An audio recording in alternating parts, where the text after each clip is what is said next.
를 바라는 인생 피어스 이승환입니다.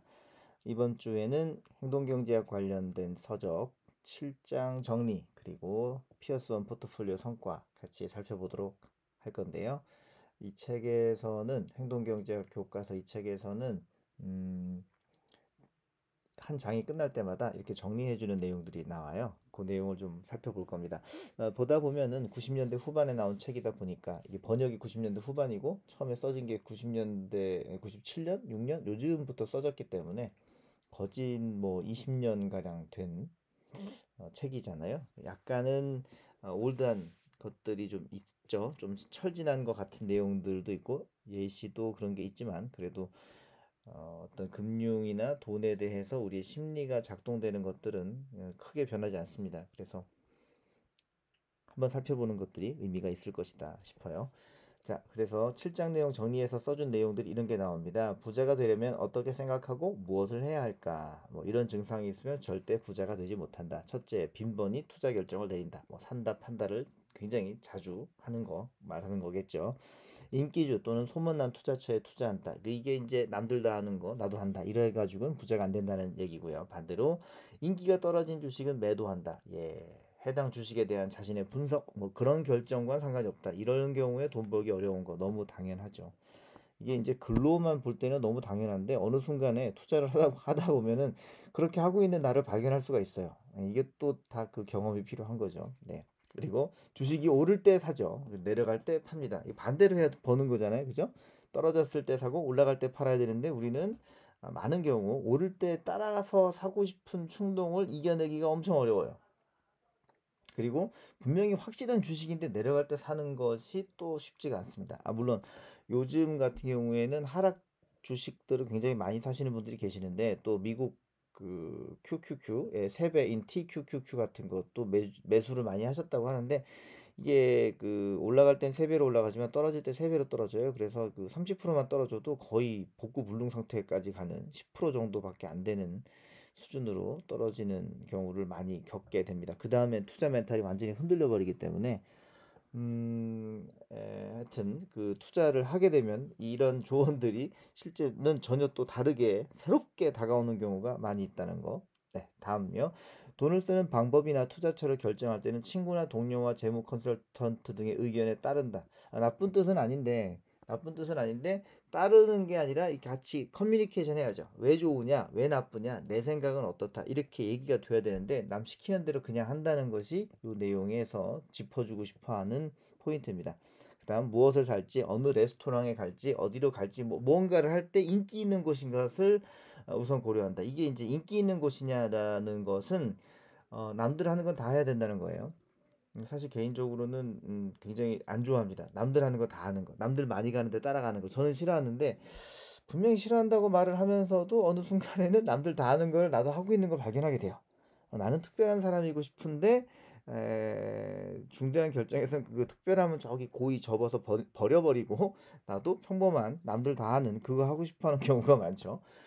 투자할 때 이런 식으로 해서는 부자가 되지 못한다라는 내용이 나와 있습니다.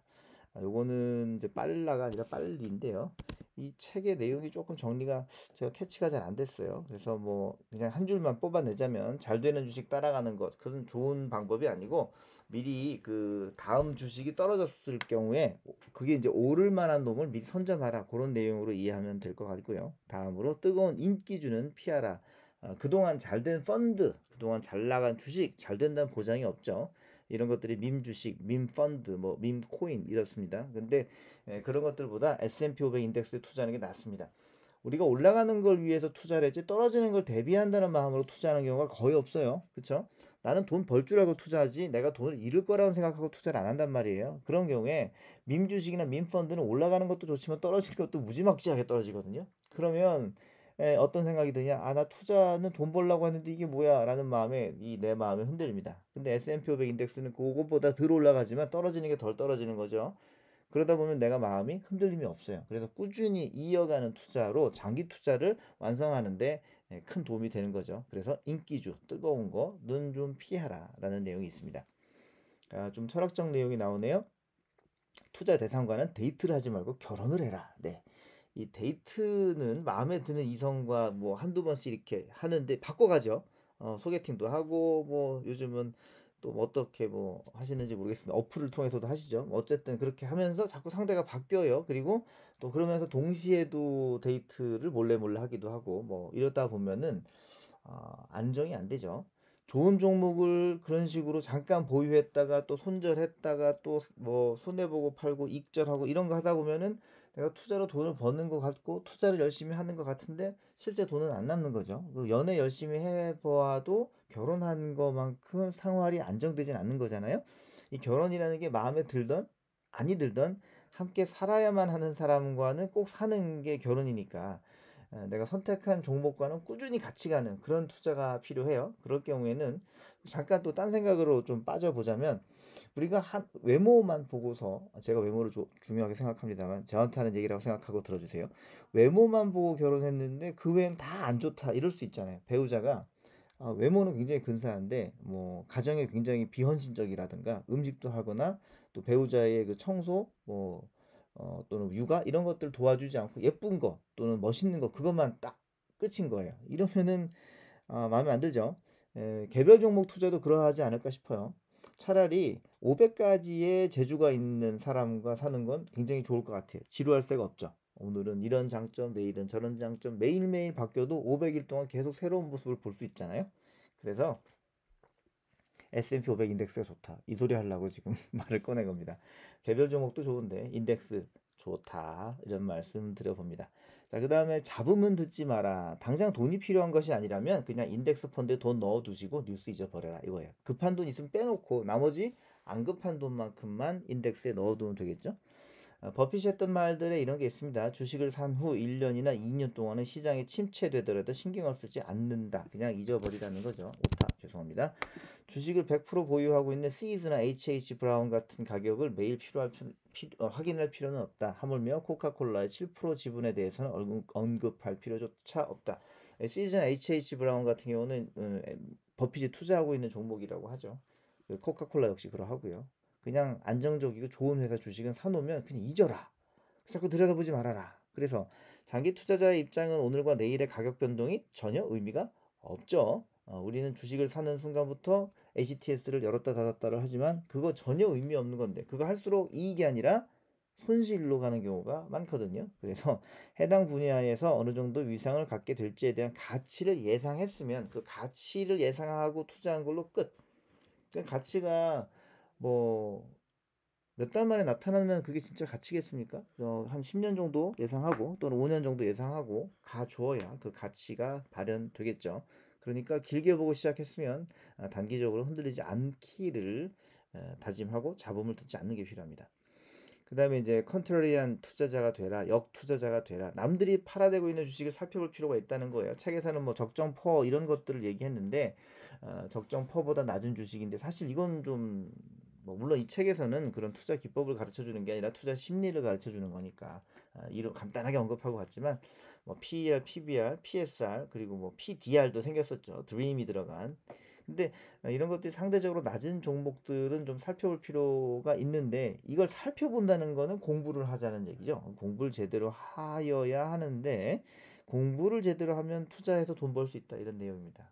그래서 뭐 책에는 없었던 내용이지만 버핏이 하는 대로 가치 평가는 좀 제대로 공부해 보는 것이 필요하고 그런 방식으로는 주식 투자를 개별 종목으로 가는 것이 괜찮지 않겠는가 싶습니다. 이렇게 해서 이 책의 7장에 정리 있는 말씀을 드렸고 요건 이제 개인적 첨언으로 좀 제가 써봤는데요.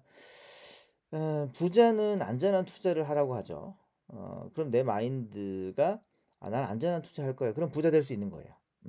그런데 일견 나는 고수익을 원한다. 그러면은 난 부자 될 마음에서 꽤 좀 멀어져 있는 상태라는 걸 인정을 해야 됩니다. 왜냐? 부자는 고수익 투자를 권하지 않거든요. 이 하이 리턴이라는 것이 고수익이라는 게 하이 리스크의 또 다른 말인 거죠.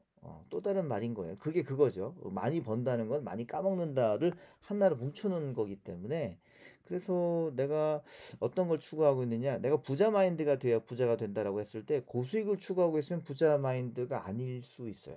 부자 되기 어려울 수 있습니다. 왜냐하면 부를 얻는 것보다 부를 지키는 거 이 부를 지키는 사람이 부자인 거죠. 돈을 버는 사람이 부자가 아니라 돈을 많이 가지고 있는 사람이 부자예요. 오래 지키는 사람이 부자입니다. 여러분들 주식 투자 같은 거 좀 해보신 분들은 아실 거예요. 주가 그래프가 이렇게 찬찬히 이렇게 그 뭐 계단처럼 살살 올라가는 게 아니고 갑자기 뭐 주가 라인이 10 정도에 있다 갑자기 뭐 20, 30으로 점프해서 거기서 막대기가 그려지는 경우가 있어요. 이런 것들을 이제 갭이라고 하죠. 갭. 이런 갭은 반드시 채워진다는 것이 트레이딩 하는 분들의 거의 뭐 불문율이에요. 법칙입니다. 자, 부자가 되는 과정도 비슷하다고 봐요. 갑자기 돈이 내가 뭐 1억이 있다 갑자기 이게 뻥 튀게 돼가지고 4억, 5억으로 확 올라가 버리면 그 중간에 2, 3, 뭐 2억, 3억, 4억 그 사이에 해당되는 금액 과정을 내가 거쳐야 된다. 즉 4억을 벌었어도 그 돈이 3억, 2억, 다시 1억까지 줄어드는 과정을 그런 경험을 해야만 내가 그 1억을 벌었을 때 또 2억을 벌었을 때 3억을 벌었을 때 잃지 않고 그대로 들고 불리고 굴릴 수 있는 작업들을 해나갈 수 있다라는 것들이 많은 부자분들의 격언입니다. 그래서 부자가 되는 과정이 차곡차곡 이루어지지 않으면 결국 확 점프돼서 돈이 늘어났던 그 공간 부분, 건너뛰었던 부분들은 꼭 채워야 될 경험으로 다가올 수 있지 않냐 이런 거죠. 그래서 부자를 원할 때 얼마나 잘 지킬 수 있느냐, 그 지킬 수 있는 힘을 기르는 데에 우리가 집중을 하면 부자가 된다. 안전한 투자를 한다고 생각할 경우에 부자가 된다. 이 말씀을 여러분들과 한번 나눠보고 싶었습니다. 물론 뭐 투자하다 보면 손실도 나고 그래요. 그래서 수업료 없는 투자는 없을 것입니다만 이 손실을 너무 당연하게 생각하다 보면은 수업료에다가 이익은 다 사라지는 경우가 많기 때문에 찬찬히 손실 보지 않고 꾸준하게 장기적으로 부자 되는 방식이 가장 훌륭한 방식이 아니겠느냐라고 생각을 합니다. 그러면 이제 그런 식으로 부자 되기 위해서는 버핏이 해줬던 그 조언이 있죠. S&P 500 인덱스에 관련된 투자. 이렇게 빨간색 그래프가 S&P 500 인덱스 ETF죠. 그리고 참고로 여기 파란색은 피어스원 포트폴리오입니다. S&P 500 인덱스가 여기서 여기까지 50% 빠질 때 피어스원 포트폴리오는 여기서 여기까지 약 20%안 되게 빠졌다가 그대로 따라 올라가 주면서 급격한 손실 없이 또 여기 2021년 작년 코로나 위기 때도 큰 폭의 하락이 아니라 거의 유사하게 수익을 지켜가면서 끝까지 가고 있죠. 요 근간에는 인플레 우려 때문에 좀 떨어지고는 있습니다만 그래도 굉장히 우수한 성과를 내고 있고요. 여기서 10,000불을 똑같이 투자했다. 15년 전에 10,000불을 투자했다라고 하면 S&P 500은 약 50,000불, 피어스원 포트폴리오는 약 62,000불 정도 되는 성과로 결과가 나오고 있습니다. 이 성과를 실제로 운영해보는 과정에서 어떤 결과가 있었는가 살펴보자면 2022년 2월 18일 날짜까지 460일을 운영을 했는데 금액가중 수익률 이건 중간에 제가 돈을 한번 넣었었기 때문에 그래요. 금액가중 수익률로는 15%, 연평균 수익률로는 11%대의 수익을 내고 있습니다. 지난주보다 0.6% 자산이 늘었어요. 자, 이게 좀 재밌는 부분인데 늘었다라는 점은 환율이 이렇게 떨어졌음에도 늘었다라는 점은 굉장히 의미가 있습니다. S&P 지난주 대비 다우존스가 거의 2% 가까이, S&P 500도 1.6% 가까이, 나스닥도 2% 가까이 하락을 했는데 지난주에도 떨어지고 또 떨어진 거예요. 그럼에도 불구하고 수익률이 이 정도 지켜지고 있다는 것은 포트폴리오의 우수성이 어느 정도 증명이 되고 있는 것 아니겠는가 싶습니다. 나온 김에 요즘 미국 상황 한번 말씀드려보자면 인플레이션 잡는다고 연준이 금리 인상하는 얘기가 뭐 하나 가득이죠. 거기다가 전쟁 얘기까지 있는데 인플레이션에 대해서 한번 잠깐 리마인드 하고 지나가자면 인플레이션이라는 것은 이제 돈이 많이 유통되는 거죠. 돈이 많이 회전되다 보니까 문제가 생기는 거예요. 물가가 올라간다는 거죠.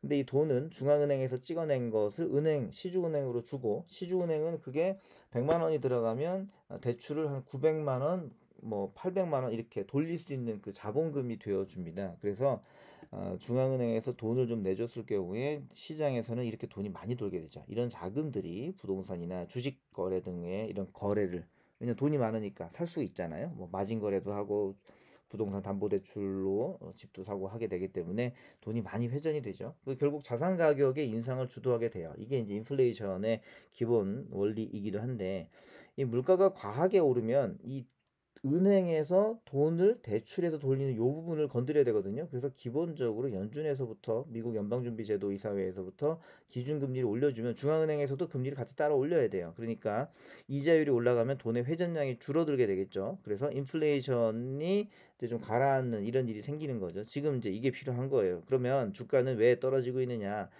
자금의 주가 하락은 투자자들이 보유한 주식을 적절한 시점에 매도하고자 할 때, 자, 돈이 많이 풀려 있을 때는 사고 팔고가 원활한데 사고 팔고 하면 돈이 줄어들게 되면 그럼 내가 원했던 주가에는 이거 못 팔겠네 싶은 생각이 드는 거죠. 그래서 미리 팔아버리는 마음이 생기는 거예요. 돈 필요할 걸 대비해서.